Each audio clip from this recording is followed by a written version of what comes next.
À toutes et à tous, bonjour.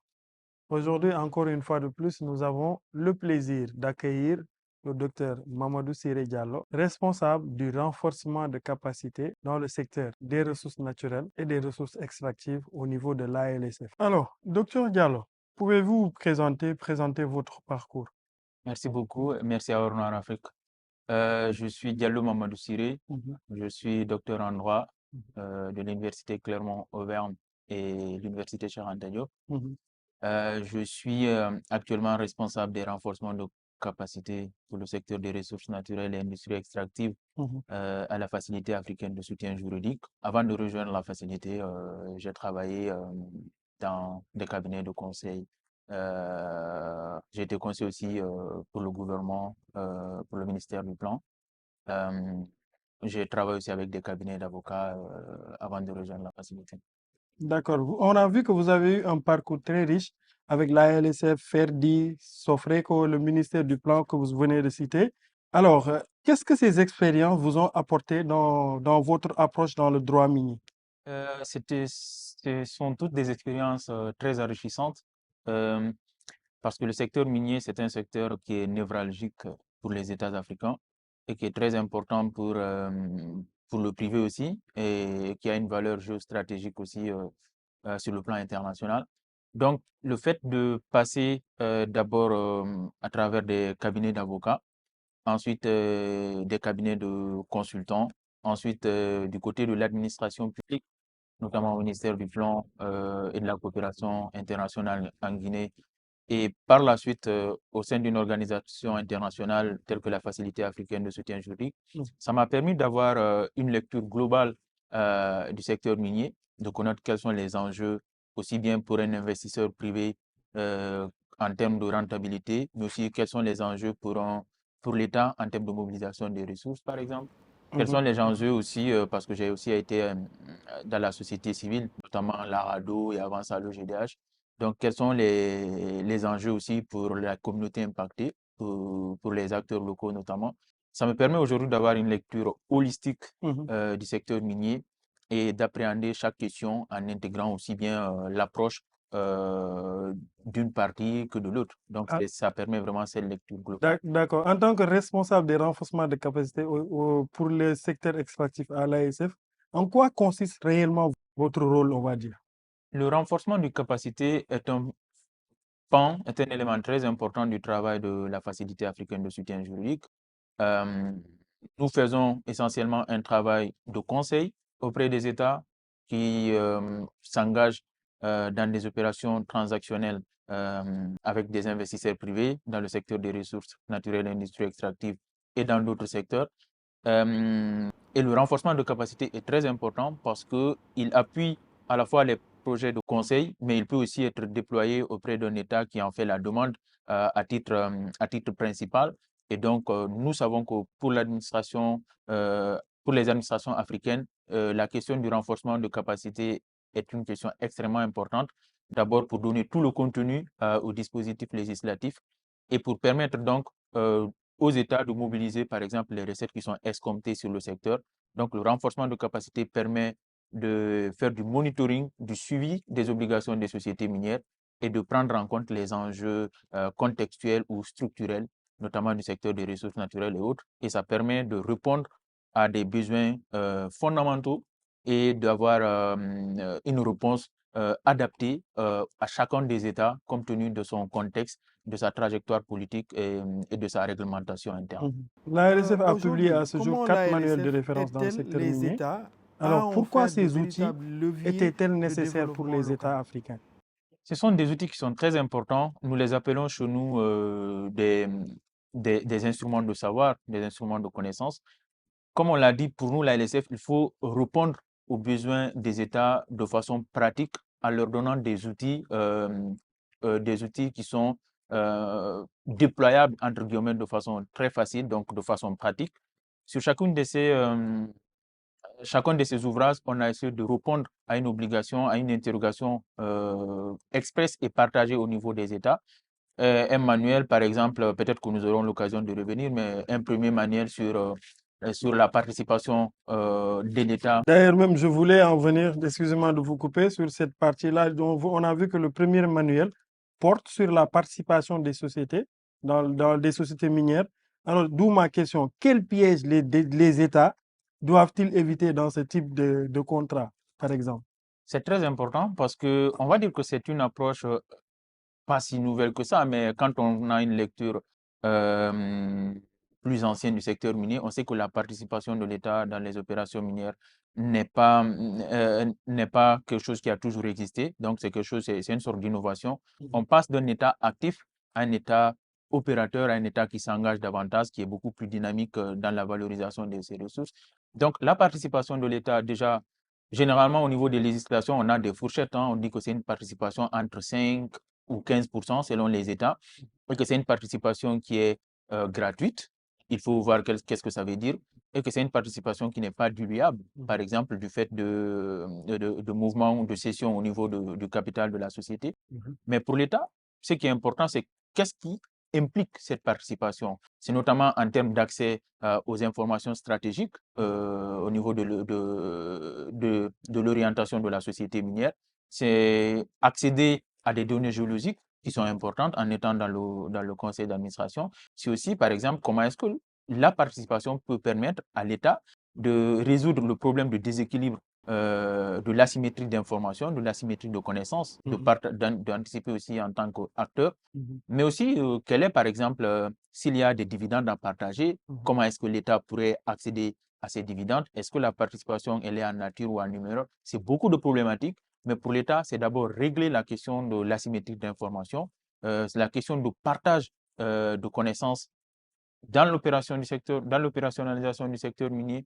C'est aussi une question fondamentale qui est celle qui consiste à mobiliser des recettes, notamment en termes de dividendes. Comment est-ce qu'il faut préserver? Est-ce qu'il y a, par exemple, une sorte de droit de préemption sur les dividendes au moment du partage? Est-ce que vous pouvez nous donner un cas pratique sur lequel vous avez connaissance ou un projet en Afrique? En Afrique, écoutez, on a beaucoup de cas sur lesquels la question du partage de la participation de l'État est importante. Par exemple, ce que je peux dire aujourd'hui, c'est que à la lecture des dernières réformes minières, ça, c'est pas un cas isolé, c'est un cas qui est plutôt global. On constate une sorte de confusion entre la participation gratuite de l'État et d'autres formes de participation, telles que les contrats de partage de production. Donc, pour nous, à la LSF, on indique qu'il faut éclairer l'opinion publique, les décideurs sur la différence entre ces éléments-là. Quelle est l'implication de la participation gratuite, par exemple, de l'État? Qu'est-ce qu'implique la participation sous forme de contrat de partage de production? On a vu qu'il y avait une certaine ambiguïté qu'il fallait lever. On l'a vu, je vais. Alors, la LSF a publié à ce jour 4 manuels de référence dans le secteur minier. Quel était le besoin à l'origine de ces publications? Ça, c'est la première question. Pourquoi ces outils étaient-ils nécessaires pour les États africains? Je pense que la question, elle est extrêmement importante. D'abord, comment est-ce que la LSF peut le faire? C'est en faisant de l'accompagnement des États au niveau des réformes du cadre normatif et institutionnel. Parce que les accords de développement communautaire, là aussi, c'est relativement nouveau, en tout cas en termes de formalisation. Quand on compare au code minier des années 80 ou des années 70, il n'y avait pas ce dispositif. Donc, c'est dans le cadre des réformes que cet instrument a été suggéré, a été appliqué au niveau des codes miniers et est en train d'être partagé au niveau supranational et au niveau des législations internes, aussi au niveau des instruments communautaires tels que le code minier de l'UEMOA ou des instruments tels que la vision minière africaine. Donc, premier élément d'intervention, c'est au niveau des réformes législatives, faire en sorte que ce dispositif soit prévu. Deuxième élément, c'est l'aspect opérationnel. Une fois que le dispositif est mis en place, comment est-ce qu'on peut lui donner un contenu pratique? Et c'est dans ce cadre que des outils tels que le renforcement de capacité que nous faisons au niveau des États est extrêmement important. Quand nous faisons un renforcement de capacité pour un État X, nous faisons partage des bonnes pratiques qui se font dans deux autres pays ou en termes de non seulement d'identification des instruments fiscaux qui pourraient servir par exemple au partage de la rente entre le pouvoir central, donc entre l'État et les collectivités locales. Ensuite, quel est le pourcentage? Est-ce que c'est 2% des recettes minières qui vont être reversées au niveau des collectivités Mhm. locales ou pas. Mhm. Ça aussi, c'est un élément. Deuxièmement, quel est le mécanisme qui va être mis en place? Mhm. Est-ce que c'est un accord de développement communautaire qui va être mis en place? Mhm. Est-ce que c'est la participation des sociétés minières au financement de plans de développement local qui sont mis en place par les communautés? Mhm. Donc ça aussi, c'est un dispositif qui est important. Autre élément, est-ce que ça peut être à travers, par exemple, l'approvisionnement local, donc tout ce qu'on appelle contenu local, comment est-ce qu'on peut valoriser Mhm. les sites, enfin les régions qui abritent les sites miniers.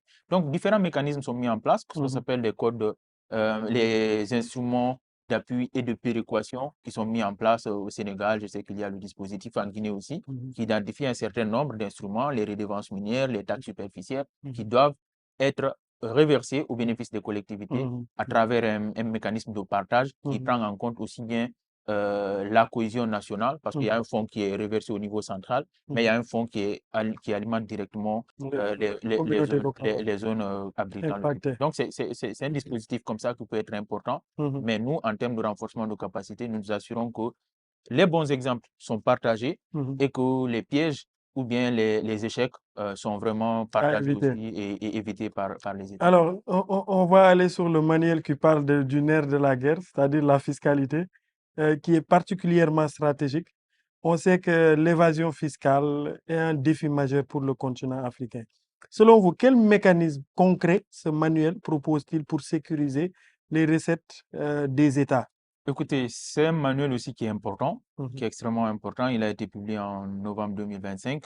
Si on veut, c'est un peu la deuxième génération. On a les deux premiers manuels qui sont de 2022. Celui-là, il est de 2025. Donc, l'approche est assez chronologique.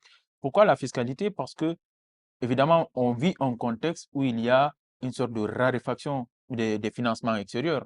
Donc, au niveau des États africains, il est convenu qu'il faut qu'on passe d'une fiscalité de porte à une fiscalité intérieure. Donc, il faut qu'il y ait une mobilisation davantage de recettes au niveau de nos États pour faire face à des dépenses publiques qui sont de plus en plus importantes et ainsi éviter donc d'avoir des endettements qui sont extrêmement élevés.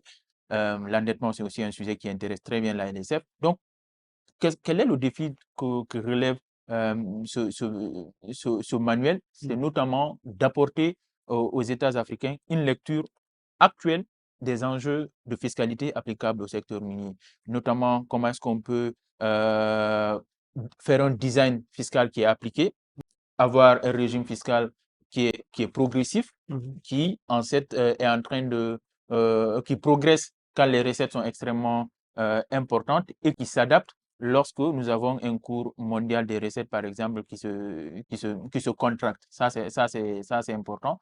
Deuxièmement, éviter les mécanismes, comme vous l'avez dit, d'érosion de la base d'imposition. Mhm. Parce qu'en réalité, quel que soit le mécanisme qui est mis en place, lorsque par des mécanismes d'optimisation fiscale, d'évasion fiscale, les sociétés minières parviennent à déplacer la base d'imposition des États miniers vers d'autres États, que ce soit des paradis fiscaux ou autres, ça constitue un manque à gagner en fait pour l'État. Mhm. Donc, comment est-ce que on peut réduire, prendre en compte ces aspects d'évasion fiscale Mhm. parce que aujourd'hui, des études ont montré que les flux financiers illicites, par exemple, donc qui constituent une perte pour les États africains, sont beaucoup plus importants que l'aide de développement Mhm. qui est apportée par les partenaires au développement. Donc, voilà une question fondamentale. Mhm. Comment éviter les mécanismes d'évasion Et ça, fiscale? vous êtes capable d'accompagner les États à résoudre ces genres de soucis. Écoutez, l'ANSF fait de son mieux, comme toutes les institutions, parce qu'il faut dire que c'est une problématique mondiale, Mhm. la problématique de l'évasion fiscale. Au niveau mondial ou au niveau international, il y a la problématique des GAFAM, notamment en Europe Mhm. ou même aux États-Unis, hein, que ce soit Google, Amazon, Facebook, on estime que ces sociétés ne sont peut-être pas en train de payer le juste Mhm. prix qu'ils devraient payer en termes de fiscalité. Mhm. La question se pose en Afrique aussi avec des sociétés Mhm. qui ont des ramifications à l'international, des sociétés mères qui sont à l'étranger, qui peuvent donc facturer des services ou des biens à des prix qui ne sont pas nécessairement des prix justes, de Mhm. juste concurrence. Mhm. Donc, l'un des outils qui est qui est identifié par les États, c'est vraiment de dire qu'à chaque fois qu'il y a une transaction intra-groupe Mhm. et qu'on a des doutes sur le prix juste qui est appliqué sur la transaction et qu'on a des doutes donc, sur un mécanisme d'érosion de la base d'imposition, Mhm. l'État, l'administration publique peut appliquer à la transaction ce qu'on appelle le prix du marché. Mhm. Donc, il peut lui appliquer le prix qu'il estime, le prix qui aurait été appliqué à cette transaction si elle avait eu lieu entre deux entreprises qui ne sont pas liées. Ça, donc, c'est un phénomène qui est important et Mhm. que nous essayons d'identifier Mhm. au niveau de la LSF. Mhm. Chose qui est importante aussi, c'est de faire une coopération au niveau des États en termes Mhm. d'échange de renseignements, parce que Mhm. la fiscalité, elle est quand même du domaine législatif. Mhm. C'est une question de souveraineté. Donc, il Mhm. faut que les États coopèrent en termes d'échange de renseignements pour s'assurer que chaque État est en train d'avoir la part juste et surtout éviter ce qu'on appelle le forum shopping, où donc l'investisseur va mettre en concurrence les États pour avoir des États qui donnent des fiscalités plus généreux, alors qu'en D'accord. réalité, ce sont des États qui ont besoin de mobiliser des D'accord. recettes. Donc, la problématique, elle est globale. Mhm. La LSF essaie d'apporter aux États les meilleurs standards en Mhm. termes de mobilisation de recettes, Mhm. les meilleurs standards donc en termes d'évitement de l'érosion de la base d'imposition. Et ça, c'est un outil qui est actuel et qui est extrêmement important pour la facilité parce qu'il faut que D'accord. les États se développent. On va parler du dernier manuel. Le quatrième manuel porte sur les contrats de partage, le fameux contrat de partage de production qu'on retrouve généralement dans le secteur du oil and gas, particulièrement dans le secteur pétrolier. D'où ma question, pourquoi l'ALSF a-t-elle jugé utile de l'adapter au secteur minier? C'est une question là aussi qui est extrêmement importante et j'ai envie de dire que c'est notre dernier né, Mhm. le manuel sur le contrat de partage de production dans le secteur minier. Euh, c'est un manuel qui est fils de son temps, si l'on veut, qui est actuel. Il part de l'idée que la lecture, parce que la LSF, on est très attentif sur les réformes législatives, normatives et institutionnelles. Mhm. Donc, on a vu que ces dernières années, beaucoup de pays prévoient le dispositif de contrat de partage de production Mhm. dans leur code minier, notamment dans leur code minier. Donc, pour nous, la question qui s'est posée, c'est est-ce que c'est une révolution normative ou c'est un simple gadget que les États sont en train de prendre parce que l'autre l'a mis sur son compte, l'autre l'a mis. Donc, pour la LSF, il fallait donner aux décideurs l'ensemble des éléments importants à la prise de décision politique sur la prévision d'un contrat de partage de production dans le secteur minier. Mhm. C'est pourquoi on a mobilisé donc en 2000, l'année dernière, on a mobilisé euh, des acteurs de profils différents. On a mobilisé des géologues, des financiers, des économistes, des fiscalistes et des juristes pour avoir un regard croisé Mhm. sur les contrats de partage de production. Mhm. La question, c'est est-ce que les contrats de partage de production sont pertinents Mhm. dans le secteur minier? Donc, c'est pourquoi on a posé la question des prérequis qu'il faut pour chaque État s'il voulait aller vers des contrats de partage de production. On a essayé d'identifier quelles sont les substances qui pourraient être éligibles ou pas au contrat de partage de production. Si on appliquait le contrat de partage de production, quels sont les enjeux stratégiques qu'il faut prendre en compte en termes de suivi des coûts, par exemple, en termes de partage des risques entre acteurs impliqués, ça aussi c'est extrêmement important.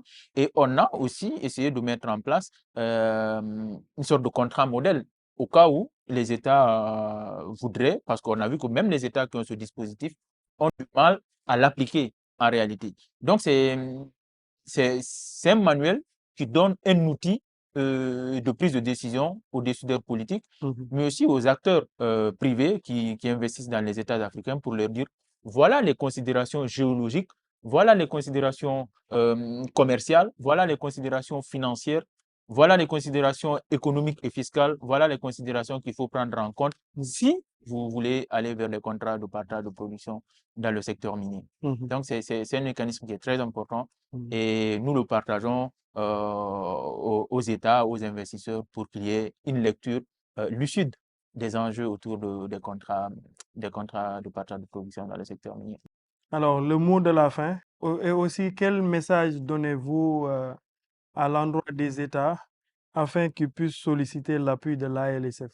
Oui, je pense que ce que je peux dire, c'est que les États africains doivent regarder le secteur minier aujourd'hui avec beaucoup d'attention. Mhm, On a un secteur qui est en pleine dynamique. mhm, On a des acteurs qui sont nouveaux, qui sont mhm, là. Ça mhm, peut être les pays, les BRICS par exemple, Brésil, Russie, Inde, Chine, qui sont donc des forts demandeurs de ressources minières. Donc, on ne peut plus avoir une lecture comme si le marché était uniquement un marché occidental, européocentré ou autre. Donc, on a plusieurs acteurs qui sont là, qui en demandent. On a des matériaux qui sont là aujourd'hui, des ressources minières qui sont stratégiques, compte tenu des enjeux de transition écologique, donc transition numérique. Les États africains doivent identifier quel est le régime le plus opportun pour ces éléments-là. On a, pour parler de la sous-région, des enjeux de sécurité, des enjeux sécuritaires donc qui sont liés à la gestion des ressources minières. C'est extrêmement important là aussi de savoir comment est-ce que les ressources peuvent alimenter ou non les conflits, ces aspects sécuritaires. mhm. Et on a des aspects de gouvernance globale. Hein. Est-ce que la gestion des ressources minières permet, du fait des impositions de redevabilité, de transparence, d'amener une gestion globale des affaires beaucoup plus saine et beaucoup plus dynamique? Donc, ce sont des enjeux qui sont importants pour la LSF et pour l'ensemble des acteurs qui sont intéressés à Mhm, avoir des contrats miniers, pétroliers, mhm, durables mhm. et beaucoup plus conforme aux nouveaux standards. Et ça, c'est pour nous, pour la LSF, c'est extrêmement important. Merci beaucoup. Je vous remercie.